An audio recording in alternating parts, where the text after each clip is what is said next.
ธรรมะประจำวันนี้ขออาราธนาพระอาจารย์ณรงค์ศักดิ์ทิตสีโลเจ้าอาวาสวัดพระธาตุภูเพกอำเภอพรรณานิคมจังหวัดสกลนคร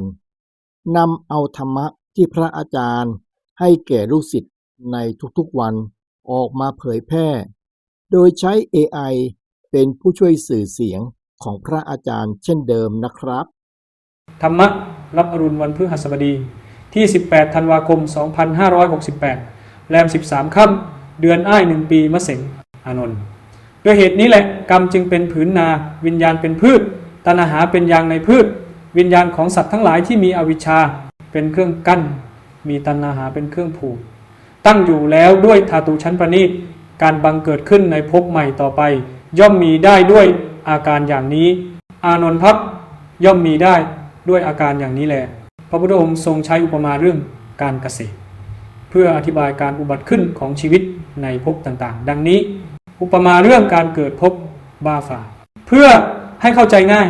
พระพุทธองค์ทรงเปรียบเทียบองค์ประกอบ3ส่วนสำคัญดังนี้ผืนนาเขตกรรมกรรมาสภาพแวดล้อมภูมิภพที่วิญญาณไปเกิดพืชพีวิญญาณความรู้แจ้งอารมณ์ที่พร้อมจะงอกเงยอย่างในพืชเสริญหนตัณหาความทยานอยากที่หล่อเลี้ยงวิญญาณอวิชชาเป็นเครื่องกั้นอวิชชานิวรณาอวิชชาความไม่รู้จริงที่กั้นไม่ให้เห็นทางออกกระบวนการเกิดพบใหม่ตามอุปมา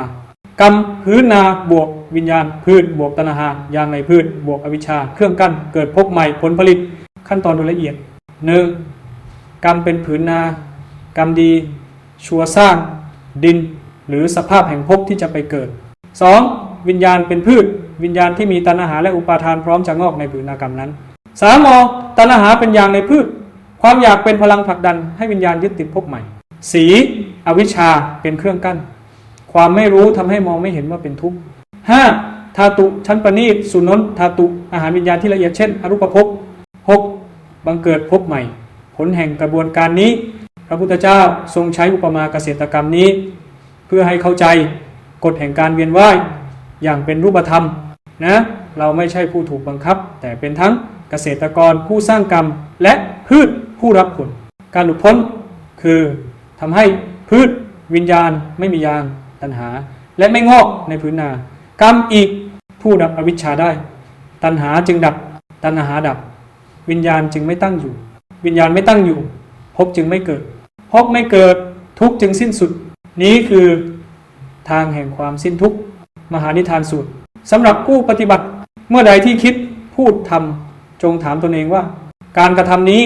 ปลูกพืชชนิดใดในผืนนาอะไรแล้วเลือกแต่กรรมที่นำไปสู่ผืนนาเกษมพระนิพพานพระอาจารย์ณรงค์ศักดิ์ทิตสีโลเจ้าอาวาสวัดพระธาตุภูเพกอำเภอพรรณานิคมจังหวัดสกลนคร